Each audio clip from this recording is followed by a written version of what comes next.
I hope you guys are doing great. Let us see what is there in the store as a part of our class today. If I ask a question to Anna, which metal you like most, Anna? So gold, even though the prices are so high. Okay, especially the gold prices are so high now, right? Got you. So, Vinith, do you like gold? I mean, to be honest, just because I don't like it, it is not that. Do you like gold? Yes, sir. Okay, so good. Percentage of the men who like gold is less. Any idea? Anyone? Yes, it can be because they don't have to buy the gold for themselves. They have. So most of the people, especially Indian women, they do love gold. What I am trying to do today is, all of you, please be ready. Okay, I am planning to present some precious metals to you. Are you guys ready for that? Yeah, yes, sir. So everybody is ready. Malini think she doesn't want metal. I guess. What are the metals I'm trying to give? If it is gold, I don't mind. Only gold, is it? No, even silver is highly priced now, so Right, I okay. don't mind. I'm going to present all the metals to you guys, okay?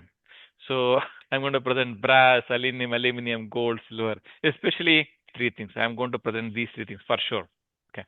Rest of it, let us see. Okay. So before I do that, let me ask you a few questions. Okay.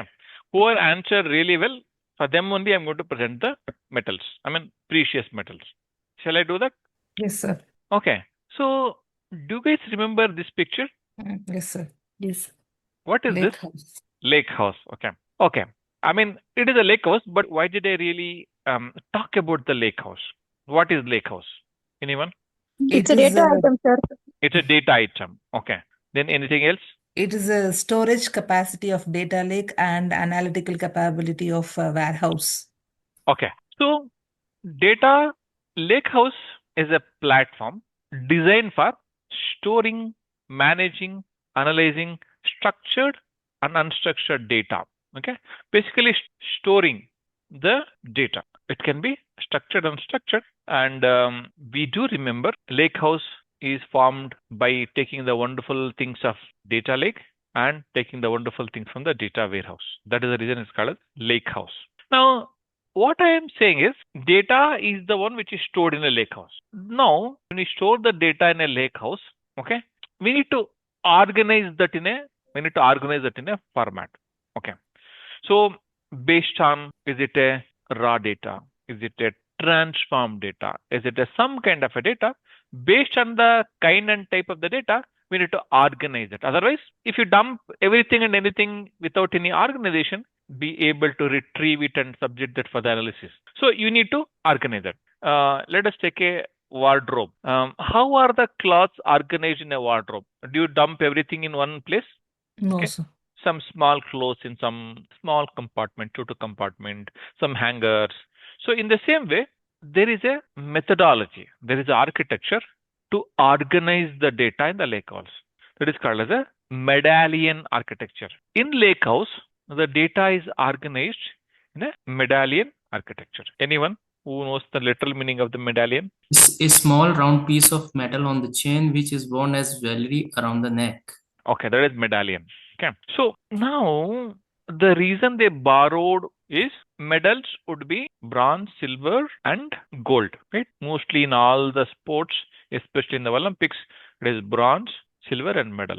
They thought, can we organize our data in the similar fashion? So medallion architecture is a architecture to organize the data in a lakehouse, which focuses on flexibility and data quality in a data lake. We'll uncover more. I mean, when once I start doing it, why are you making so much of hype about it? Like, okay, that's what you will realize once I start taking you through the next aspect of the medallion architecture. Like basically there'll be a lot of hype, but when you realize it is very, very simple. So medallion architecture is an architecture that focuses on flexibility and data quality in data lakehouse. Okay. So basically it is organizing the data in a lakehouse environment. Okay. Why do I do that?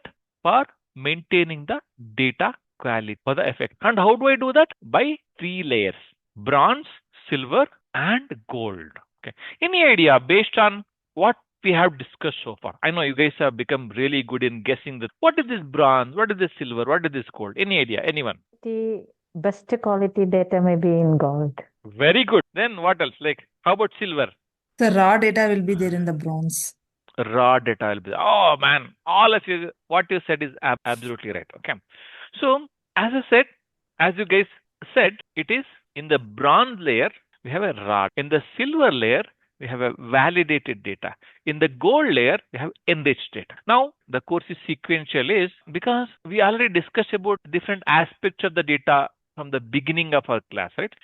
When I say raw, you know what is raw. When I say validated, you know what is validated. When I say enriched, you know what is enriched, right? Okay. So there are three important layers in Medallion architecture. There is a bronze layer, silver layer, gold layer. In bronze, we have a raw data. In a silver layer, we have a validated data. In gold, we have enriched data. Okay. Let us understand that bit more. So in bronze layer, as we already indicated, it stores the raw data. When I say raw data, the data in its original format. The original format can be anything depending upon the project where we are in. Okay. And then supports the both semi-structured and unstructured data. In the bronze layer, it supports, because it's click quoting that, it supports the both semi-structured and unstructured data. That is bronze layer. Okay. Then comes to the silver layer is usually at least some transformation is already done. Okay, so the transformation is done. That is what I'm calling it as a standardization of the data part of the transformation, which we already discussed. Okay, and once the transformation is done, the data is validated, whether the data is transformed as per the mapping document, transformed as per the business layer. Okay, so like as we discussed, the transformation includes like data cleanse, deduplication. What is deduplication? Remove the duplicate values. Removing the duplicate. Deduplicate. Look at that word. Okay. And validation rule enforcement. What is this validation rule enforcement? So that the data can get harmonious. Okay. So validation rule basically the rules may be different as per the project. Okay. When I say rules, I'm talking about very simple, like as we were like talking about the filter coffee. Were we talking about the filter coffee, Anna? Not today. Not today. Okay. Filter, aggregation, all those things are the rules as depending upon the project. Okay. Whether those rules are applied properly or not, whether the transformation is done properly or not. Okay. That will be validated. Okay, before we load the data or we move the data into the silver layer. So this data serves as a central repository accessible throughout the organization. Because the data is already transformed and validated, this data can be used for different purposes. We can push this data for some of the applications. Okay, so this data acts as a central repository. The last one is the gold layer. Okay, now we discussed about the raw data in a bronze layer, transformed and validated data in a silver layer. What is there in the gold layer? When I showed the first state, what was there in the gold layer? Enriched one. Absolutely. Okay. So in the gold layer, we have a enriched data depending on the specific business purpose. Okay. In a way, you are also right, Parveen. Okay. But I mean, maybe because of the slide which I showed you, I was looking for a word enriched, but what you said is also right. Okay. Okay. So yeah. So basically in gold layer, we have a refined data. We have a enriched data. That may include basically enrichment with the external data sources and modeling. Okay.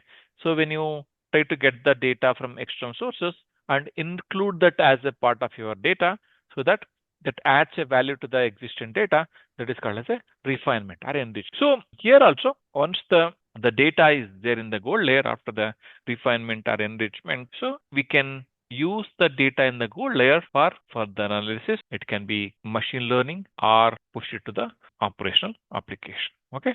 That is the gold layer. So far, so good. I mean, it is very easy peasy, right? Nothing great about it, right? Yes, sir. Fine, right? You got the gold, Mutpinal? Yes, sir. Okay. So now, one more very, very important thing is sometimes when I say, okay, Parveen, you are getting a bronze, you are getting a silver, you are getting a gold. Parveen is not happy with that. Which is the precious metal than the gold?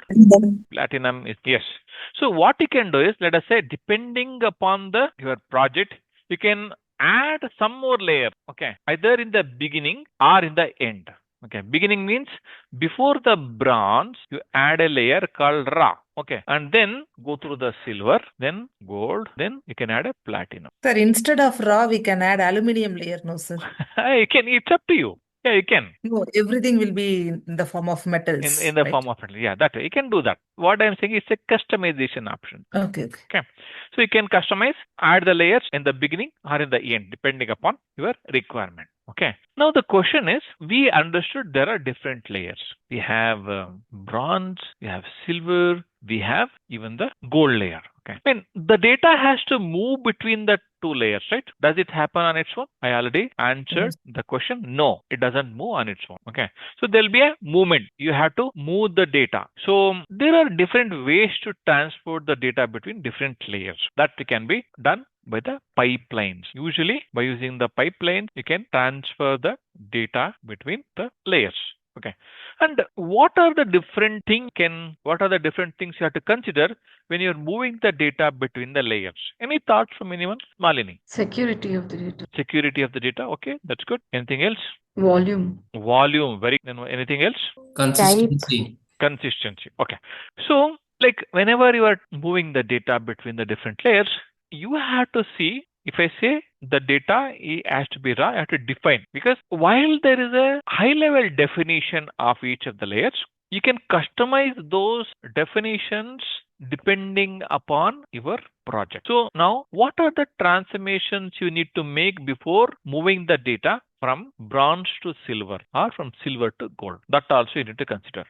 And how often will you need to move the data between the layers? Is it per day, per hour, per week, or is it per month? You have to decide that as well. So, and what tools you are most comfortable with? Okay, are you going to use the Fabric? Are you going to use the Snowflake? Are you going to use the some of the tools which are available in the Google Cloud platform? Or what is the tools which you are going to use? Okay, and I think somebody said, what is the volume of the data? What is the we're going to work with? All these things need to be considered. And you also need to take care of the transformation and the orchestration also. When I say transformation, I already have discussed about the transformation in multiple ways.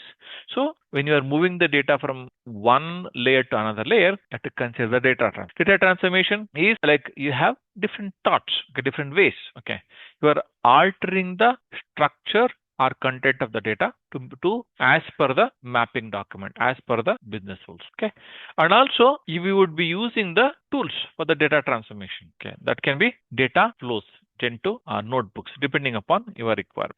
So whenever you have a smaller data and also not many changes or not many relations, then it is better to use the data flows gen. But whenever you have lot of transformations, we have lot of relations and all those things, then it is better to use the notebook. So, and also if you guys remember, the notebooks also help us to save the data and also manage the data in a delta table. That also can be done. Okay. Anyway, we'll be looking at this as a part of some of the other aspects also. But the focus here is, whenever you are moving the data from one layer to another layer, you have to see how are you transforming, and by using what tool you are transforming. All those aspects should be kept in mind. Okay, and also you have to take care of the data orchestration also. Okay, so data orchestration is usually done by using the Fabric pipelines, or even if there is a big enough, then we can also use the Apache Airflow. Okay, so we already have discussed about the orchestration. It is nothing but coordination and management of the multiple pipelines. It can be parallel, it can be sequential pipelines.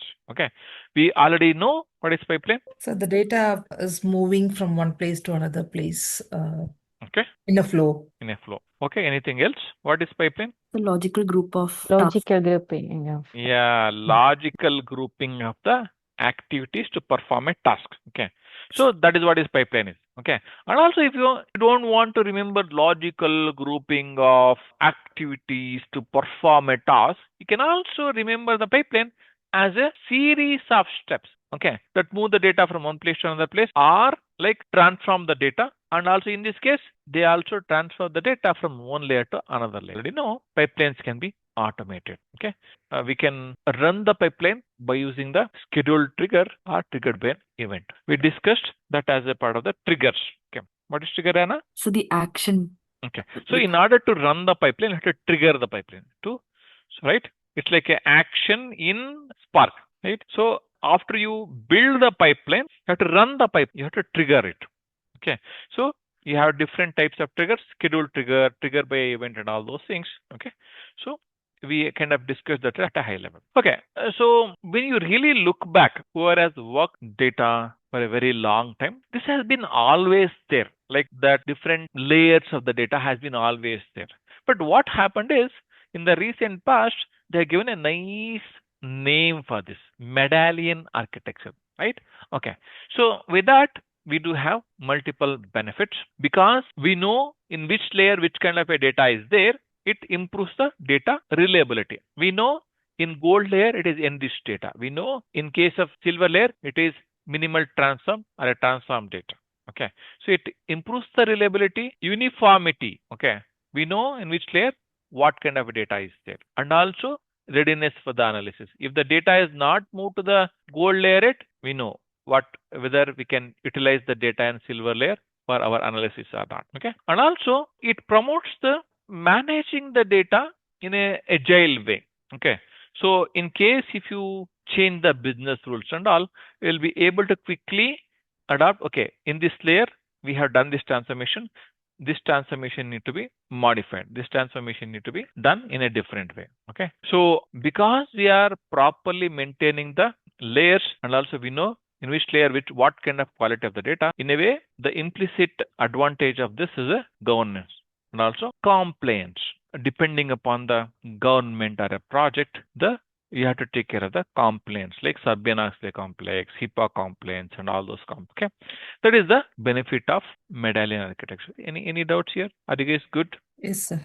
It's easy. Wonderful. It is very simple. Okay, you guys will be able to remember. Okay, remember I gave you gold, I gave you silver, I gave you bronze.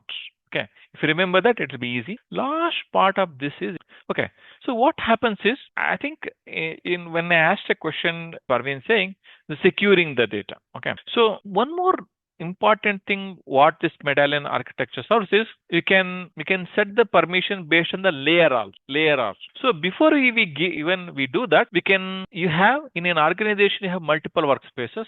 You can set the permission based on the workspace or a data item level. Okay, you can do that. So workspace permissions, whatever the items which are there in the workspace, you have a permission to that. You have a control of permissions to that. All the items in a item level, depending upon the data item. What are the data items? One is lakehouse. What are the other data items? Gen 2. So warehouse. Okay, warehouse. Warehouse is a data item. Yes. Okay. So depending upon the data items, we can even restrict that. Okay. So you can store the different layers in a separate workspace. Look at this. You're getting me, right? So you can store a raw data in one workspace. Call it as a bronze or aluminum or whatever you guys want. Okay, and then make another workspace for a silver. With that, you'll be able to better control the security and also access to that particular thing. So the recommendation, it is a general recommendation. Okay, whenever you want to have a bronze layer, you can restrict the data to read-only users for data consumption. Okay, and in silver layer, depending upon selected user to build on data while ensuring the security. Okay, don't give the access to everybody. Okay, whoever is working with the data, mostly developers, data architects, and all those things, for them give the full permission. Gold, it is restricted for most of them. See, some of the users are always having a right permission. That is, who will work with the data. So mostly for the gold, most of the folks in an organization should not have a right access. They should only have a read-only access. This is the general recommendation. It again depends on your organization. Okay, that's all for now. Like and subscribe and turn on notifications for future videos. Thank you.